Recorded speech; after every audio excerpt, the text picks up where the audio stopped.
Everybody I talk to wants to travel and see the world.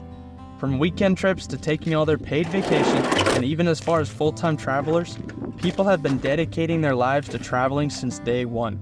Something in the human spirit urges us towards seeing the world. For most people, I believe, it's the gut feeling deep down that's so unknown yet so powerful, we have to listen. And for me, well, that's why I decided to travel.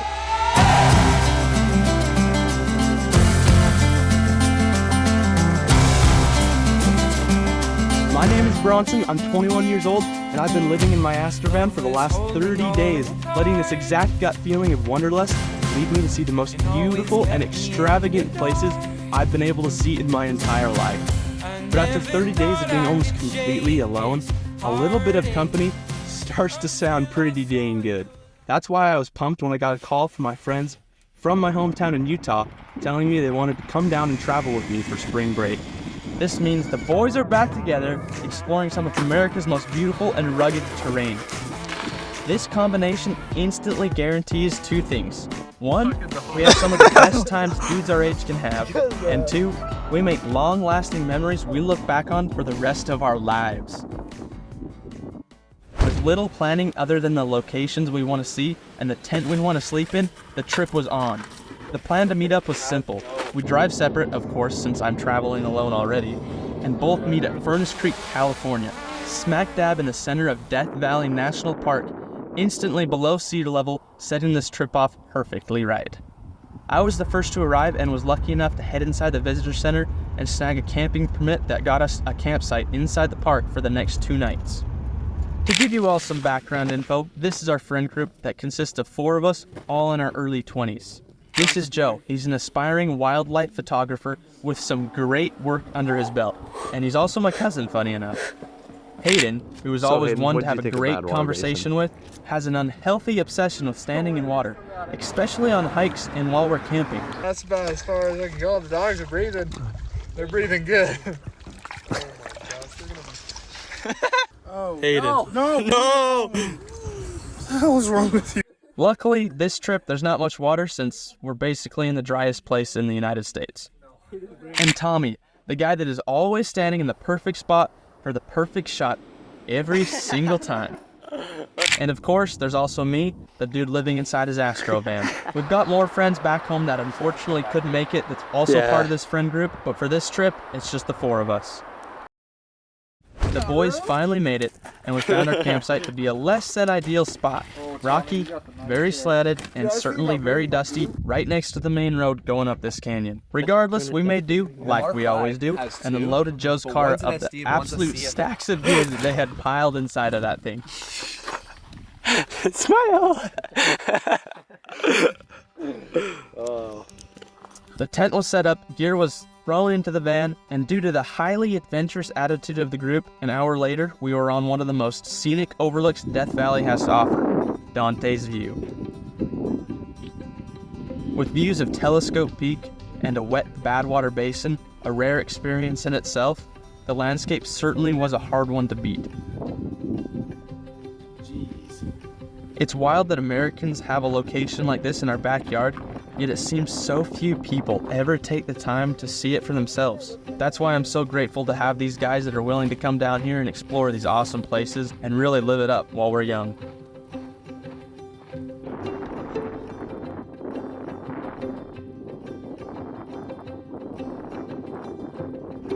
For sunset, we hit up a place called Zabriskie Point, which is on our way back to camp. Being at a beautiful place like this with these guys really made me grateful to have friends willing to drive 9 hours just to come hang out with your boy Bronny. Honestly, leaving these guys to travel solo was one of the hardest things that I had to do and wrap my head around when I was deciding to leave. And honestly, it's just really good to have them back around for a few days.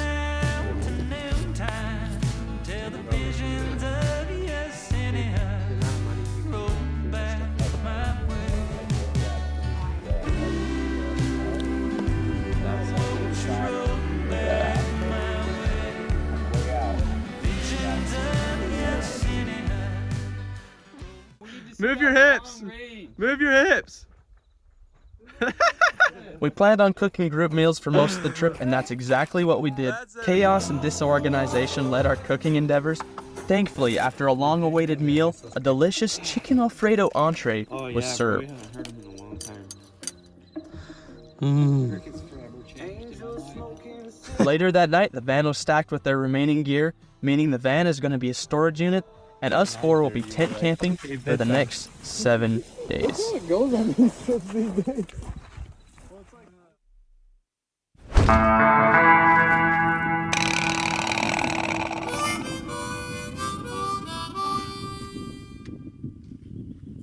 Morning came, and with it, oatmeal and pancakes. Now, believe it or not, I have never had oatmeal in my entire life. So when the boys were grocery shopping, they brought oatmeal for not only them, but for me as well. It took a while to cook the pancakes and to boil the water, but soon I tried oatmeal for the very first time. And it was pretty good. What the hell, Joe? The goal for today was easy, explore Death Valley, and we found that the best place to start was sitting 282 feet below sea level at Badwater Basin. As far as I've read, a lot of people think that this may be actually one of the last and only times that Badwater Basin is actually ever going to have water in it. And with that information, well, I just had to get in.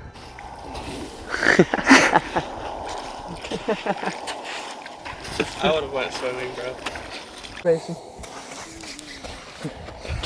You guys, Bronson. You feeling good? I'm feeling pretty satisfied right now. Good. Awesome. You might want to get some water on your feet before you put those socks back on, boy. Yep. Usually feels good walking. Joe, what would you rate Badwater? I'd rate it probably with the water. I'd say like 7, 8 out of 10. It's a little, it's hot and it's a little salty, but other than that, it's pretty cool. You know what I'm saying? Awesome. Perfect. Yeah, I agree. For sure. Yeah.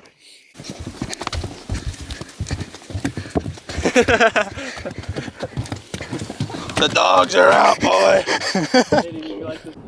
So Hayden, what did you think of Badwater Basin? It was really cool. There's actually water there, and it's kind of bad. It doesn't taste good. Over the past year or two, the roads in Death Valley have actually been washed out or damaged by weather pretty bad. And that left us and the Mazda 3 struggling to reach many of the locations that we really did want to, but we did what we could and spent the next large portion of the day running around the park, hiking anything we possibly could. That led us into slot canyons, desert washes, this super awesome large natural bridge, and eventually this rock climbing canyon with a huge fallen boulder in the middle of the path. But of course, that didn't stop us.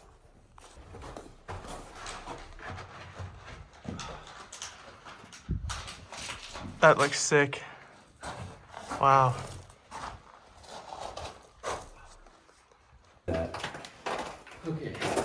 Monkey! Hopefully you can get around, right? Yeah. God damn, Tony. Careful, You can't dude. do that. I definitely can't shoot.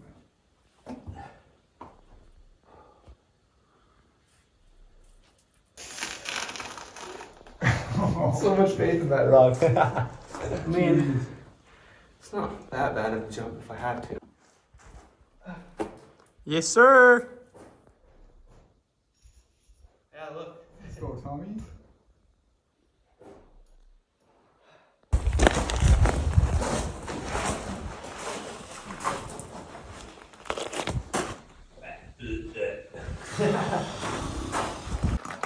Oh my God, so what'd you do? You basically put both hands right there. And then you just kind of swing around. Heck yeah, brother. Where do I put my neck, Tommy? I can't. I left both hands on there and swung around, Joe. And just get both feet out there like Spider-Man. There you Oh go. God. Tommy.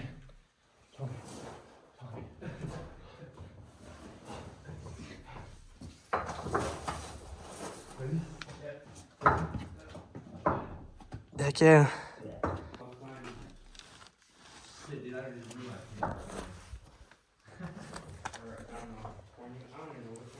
Little Reef had some like technical stuff, but Heck yeah. the hardest one we ever did was this is the riskiest one for sure. Yeah. I had Little Reef, the water one where Hayden slipped, was probably definitely just because it's slick. Yeah. The canyon had tons of places like this, That just made this hike all that more challenging and fun because of the challenge. Oh! Oh my god. Hard one? You know what? It's a slide. I wonder if I can like run up it. Welcome back to American Ninja Warrior. Yeah. Oh my god. Joe, can you scoot it up? Sadly, eventually the trail did end at a very, very tall and very steep dead end.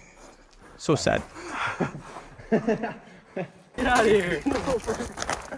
Dude, this is like caving in on the sides like this. Yeah, it is. Break out of here, Op.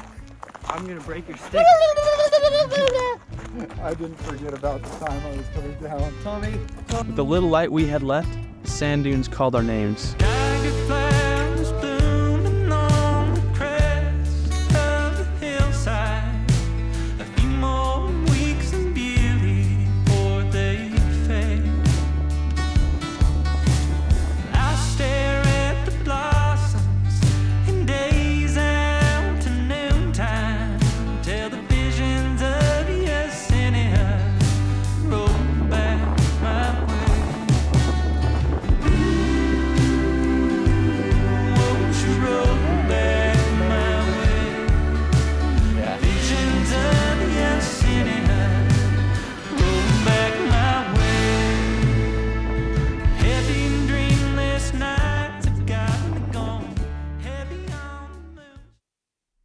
Burgers. Ungodly, greasy, quarter-pound burgers. While shopping for this trip, I found a really good deal on about 20 burgers in a pack, and that was meant for us to eat part of them and then have some left over. Instead, we ended up cooking all of them. That's 5 patties apiece, and when you add that up, that's 1.25 pounds of meat. When you add in the cheese slices, you've got a different recipe. The heart attack burgers. Needless to say, we struggled with these things. Burgers. The plan is to set up Starlink with Netflix and project it onto the side of the van.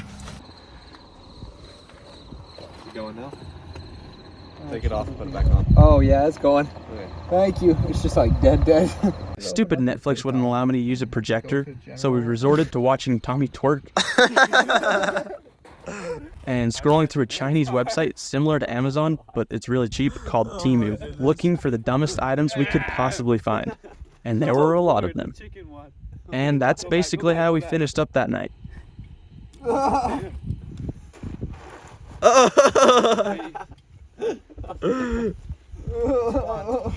No. Oh my gosh.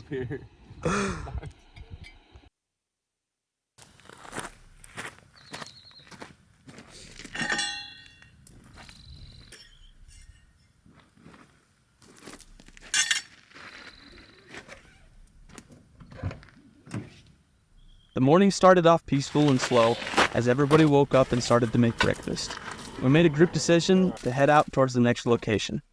Limited time, a lack of off-road capabilities, and not enough stuff left to do in Death Valley to fill up an entire day had motivated us to make the decision, and soon the cars got packed and we were off to the next location, the Toronto Pinnacles.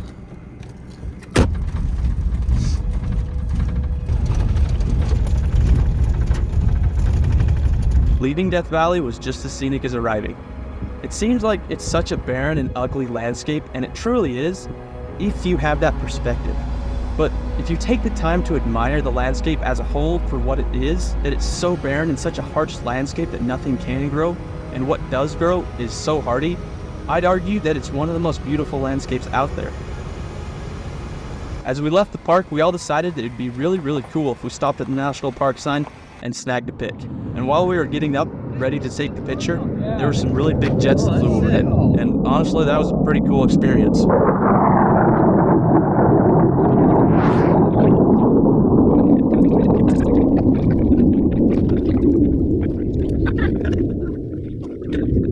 Dude, this is just like our life. We're always reaching for you.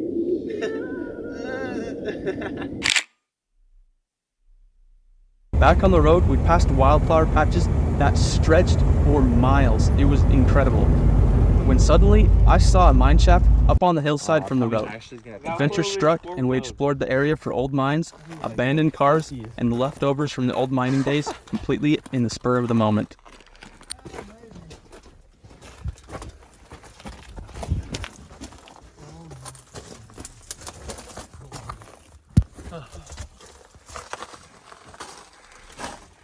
Hell yeah.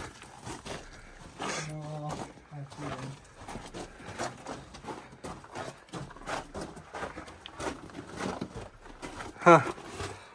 At the end? Yep. Still sick. Yeah, this one goes deeper. Yeah. That's cool. Oh, an old fridge. That's badass.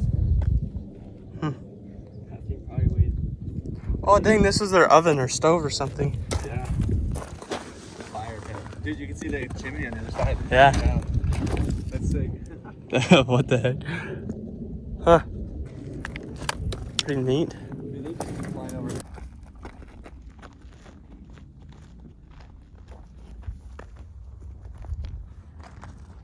On the way out, we even found this weird fruit gourd melon thing growing. Thinking maybe we could eat it, Tommy cut it open, and it turned out to be a pumpkin. An extremely odd plant for something growing out in the desert. You would not expect this out here. Like very It has to be from the old mining days. The Toronto Pinnacles, where we're planning on going, seemed like an awesome place, but what we didn't plan for was a 4x4 high clearance dirt road getting out there. And the van can surely make it, but Joe's Mazda 3, we didn't want to test it out and pop a tire or scrape the bottom, so we were off to the next location, which is honestly probably for the better. So we spent the next few hours driving in high winds all the way out to Joshua Tree, California. We arrived at camp right about at sunset and instantly set up the tent and got working on some dinner.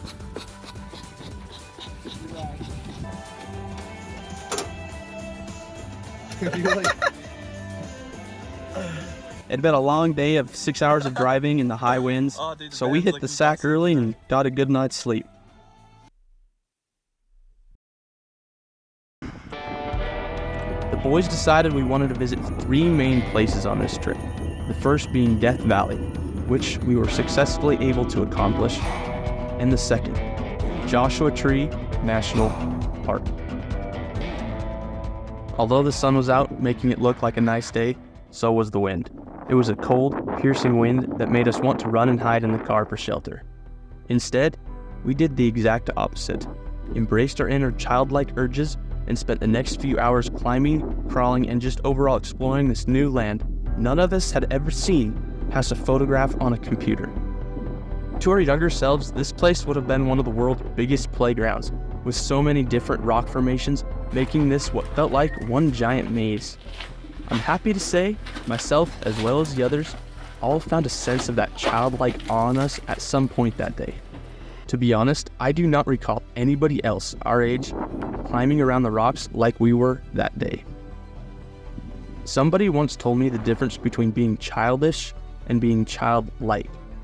Childish is making foolish choices a child who doesn't know any better would make. And somebody who is childlike has the perspective of a child who's seeing the world for the very first time. That example has really stuck with me over the years, and it's made me realize that when I'm around these guys, I'm not afraid to let my childlike side show. None of us are. And in fact, because of that, I think we end up having more fun than anybody else does around us. We all feed off each other to create a generally very happy and welcoming attitude that I noticed not a lot of other people in groups have. And it's days like today that our own childlike attitudes have made good days.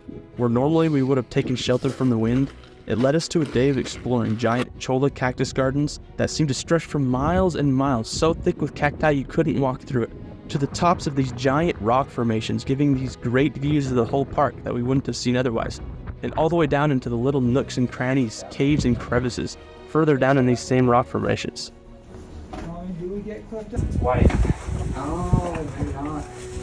Honestly, this is what let us see so much of the park compared to what a lot of people really don't see.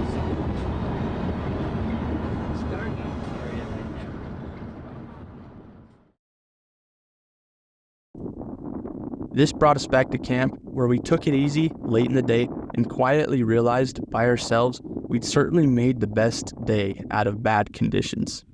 And what I'm trying to get at with this is that to you as a viewer, you can see the importance of us having this attitude about us. And by no means are we perfect, but I want it to inspire you to put yourself around people that bring out this childlike joy. And if nothing else, be the person that brings the child out in other people.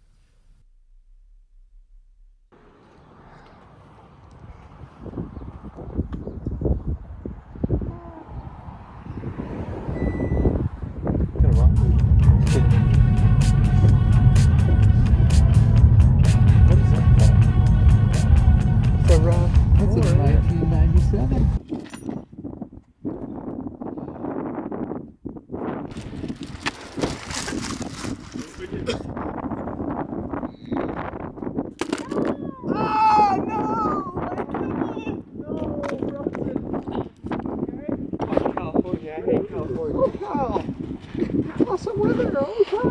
Yeah, California can suck.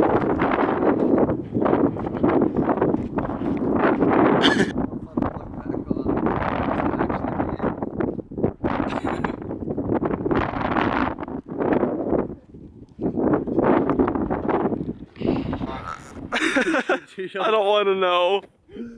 I think it's called blatant disregard for safety.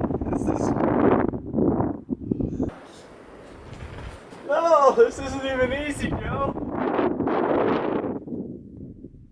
Oh! You want to make it much worse?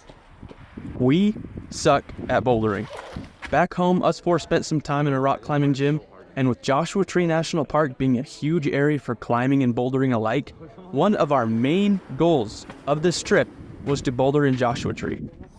Since we'd spent some time at the gym, we thought we could come out here and conquer these routes no problem.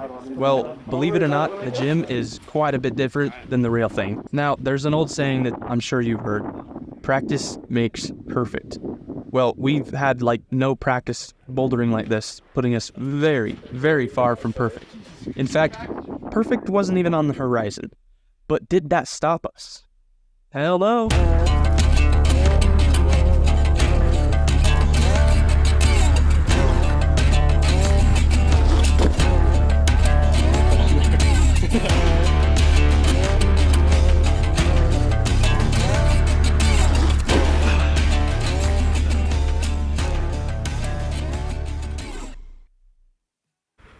The wind today was colder and stronger than it was the day before, and with rain in the forecast tonight, Tommy and Hayden decided it'd be a wise idea to take a nap.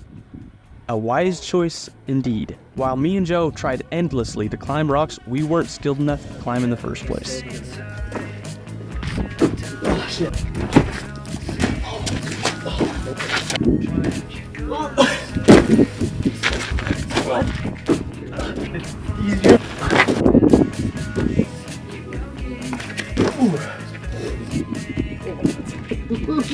After legit hours of bouldering, we headed towards a place called Rattlesnake Canyon for a hike.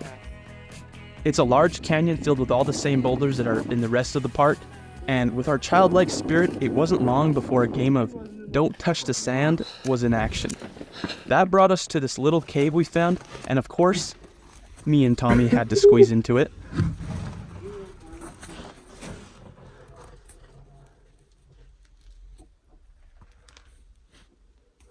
Does it just go down or what? Holy cow. Oh my goodness. I can't tell what's down there.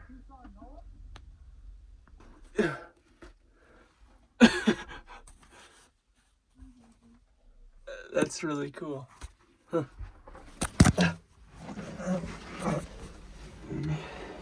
Oh, dude, this is so cool.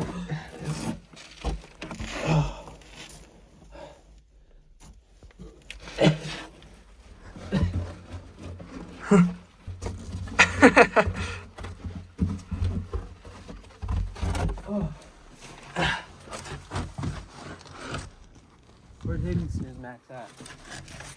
Oh. Hayden's snooze maxing! The rest of the hike consisted of a ton more ends right boulders here, pretty and much. wild rock formations that were super fun to climb around. I also caught a little froggy I caught and found in a little pool of water. And some of the most scenic views of Joshua Tree we've seen yet. It was legit like walking into heaven.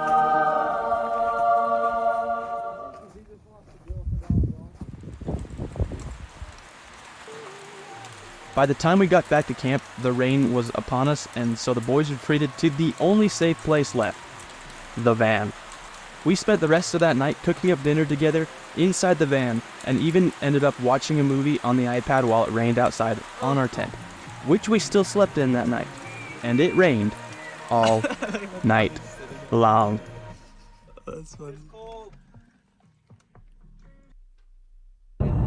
After 2 days of 30-mile-an-hour winds, a long rainy night, no showers, and 4 days of hiking, we made a group decision to leave behind Joshua Tree and essentially nature and head into Palm Springs for a city day. For those of you who don't know, Palm Springs is a city in California that's popular for 1, the great weather, and 2, being a huge place for movie actors, filmmakers, and music artists to own property in and visit. For the most part, though, it's more of a retro area that's kind of become a more bougie tourist town. It's not necessarily our type of scene, honestly, but it's nice to switch it up with a city day, especially since it's bad weather outside and we've already been outside for 4 days straight.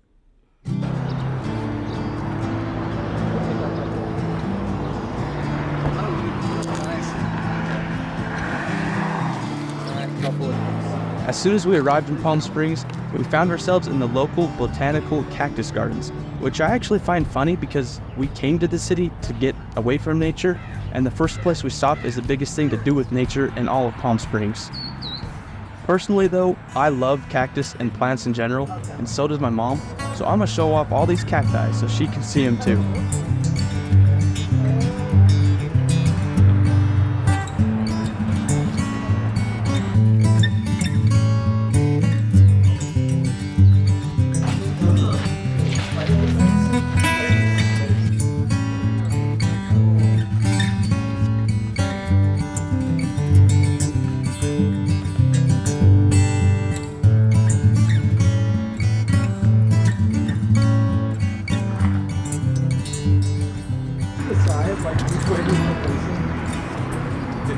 In Palm Springs, there's a sidewalk, and just like Hollywood, stars with famous people's names engraved into the center of them. Funny enough, we didn't actually see a name that we recognized or knew on the entire street. It was mostly just a bunch of names that we've never heard of before. Go stand over there. The Walk of Stars is an expensive area, and with the boys lacking extra funds to spend, we weren't really sure what to do other than walk around the street checking out all the weird little things planted across the area. It didn't take long for us to be done in the city and move on to a whole nother area. Another nature area, full of massive palm trees in their natural shape that includes all those dead palm leaves you see around there, creating a massive skirt that surrounds the tree.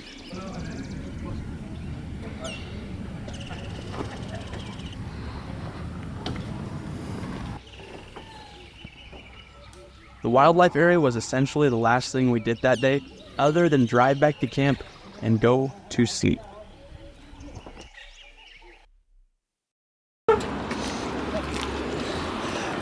Astro van, baby!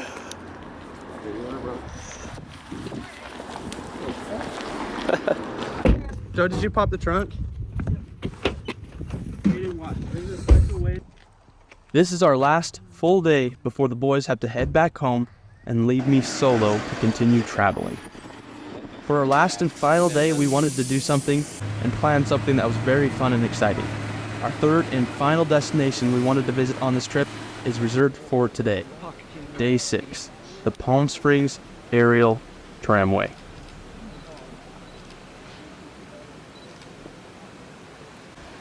The Palm Springs Aerial Tramway is a large rotating gondola ride that starts at the Valley Station at 2,643 foot elevation, goes on a 2.5-mile ride up the mountain to the mountain station at 8,516 feet elevation, just under a 6,000 foot elevation gain in only 10 minutes, a recipe for pure adventure. We began inside the Valley Station, which felt like an airport, and soon had tickets reserved for for 2 hours later. 412. Ladies and gentlemen, this is the final call for the 3 o'clock tram car. If you have 3 o'clock tickets, please come to the boarding area. Final call for the 3 o'clock tram car.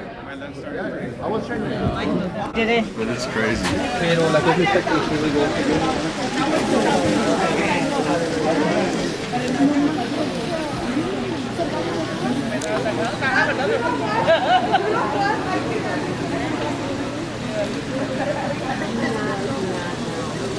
$64 is 40 bucks. Sheesh. That'll be worth it, I think. Dang, man. That's crazy looking. The cloudy weather conditions made the gondola coming up and down look like a scene from another world. Looked like Avatar. The glowing clouds, the light reflecting off the rocks, and the tramway appearing and disappearing from the fog made us very, very excited to get on the tram. People inside aren't rotating. And finally, it was time. Yeah.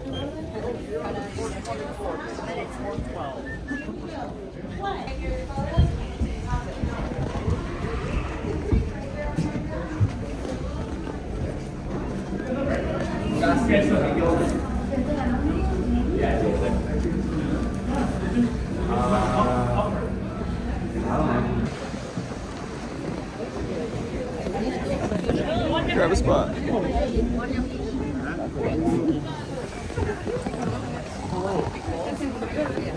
Moving all the way in, folks.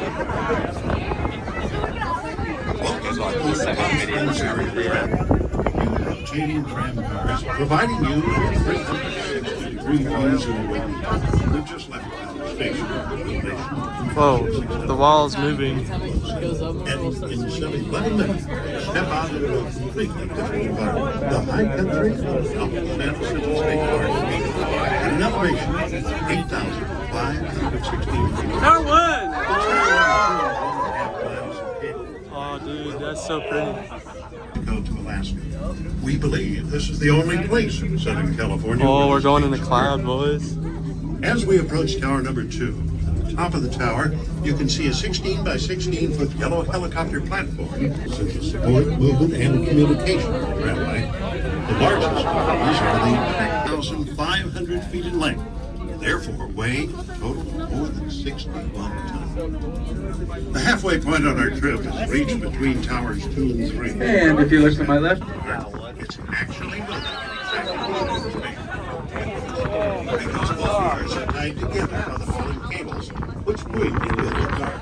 Wow. You see, the drive system of the Valley Station is pulling us hard down, and in turn is pulling us up. just took down at the Valley Station along with the gift shop. First floor will be the entrance to the state park, 2 theaters explaining the history of the tram, and a natural museum. Go ahead and continue to hold on to something as we dock. We may bump those sides just a little. That's a lot of snow. The top was a crisp 28 degrees Fahrenheit with snow on the trees, ice on the ground, and far-stretching views of the desert valley we just came up from. And trees! The first time I've seen trees this big in a month. You don't realize how much you miss trees until there's so few trees around, like out here in the desert. While hiking around these trees up on the mountain, it dawned on me how far away from home we all are. I also had the realization that this entire trip wouldn't have been possible and wouldn't have happened if this group didn't jump into it head first. This trip basically had no plan other than 3 locations we wanted to visit and the time and place we would meet up. We had no plan for where to sleep, no plan for how long we'd stay in one area, no plan for what we'd do, and no plan for much else. But regardless, this trip was seriously a blast with so many great memories over the past 6 days, and it's legitimately happening. This is real, and it just goes to show that sometimes you've just got to take that leap and go head first.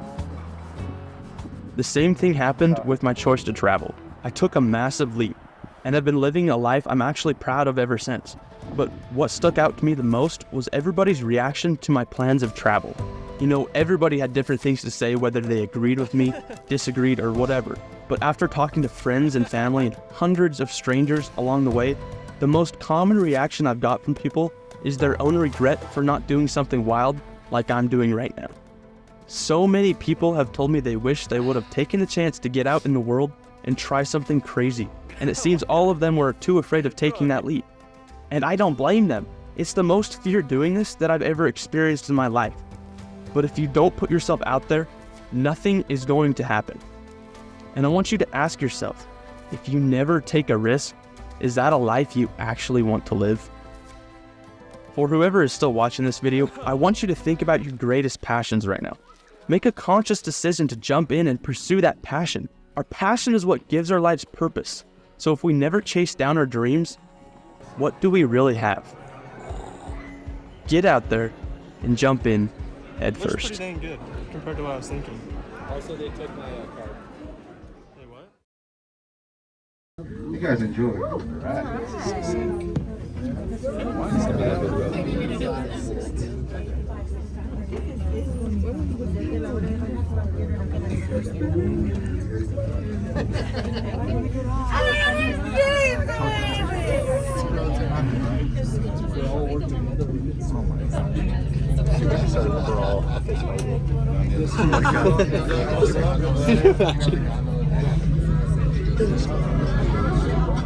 Oh my goodness gracious, look at that.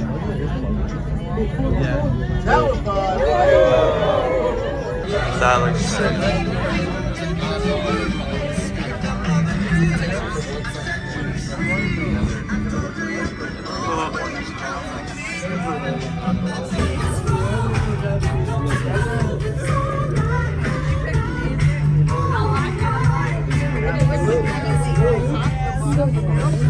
Just look at that. That looks sick. Yeah.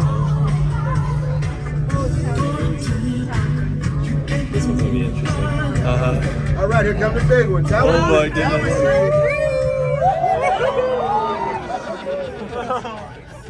That's so sick.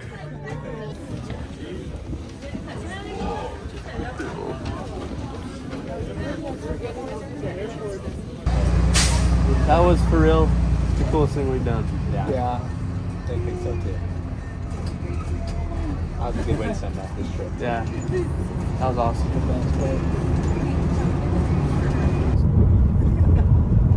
It's a little bit scary. I was like, I'm gonna get stitches. I'm gonna get stitches.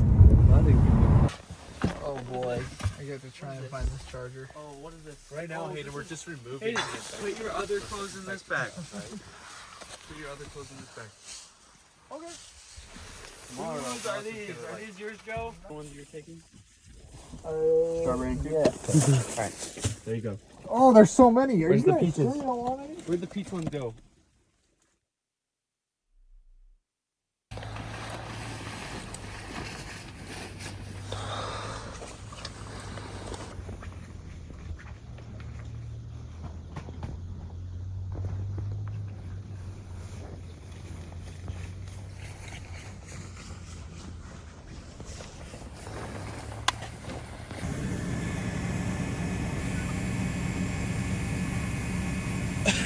Summer.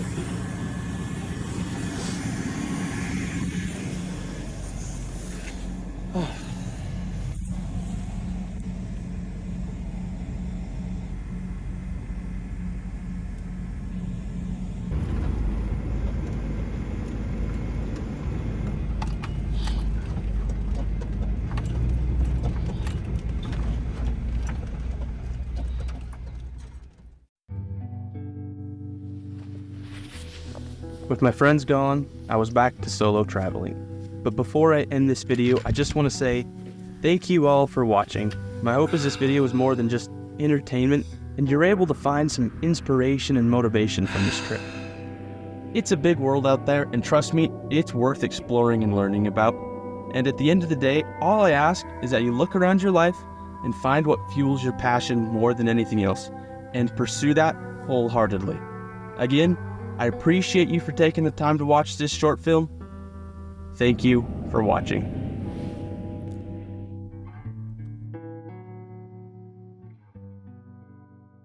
No. Yep.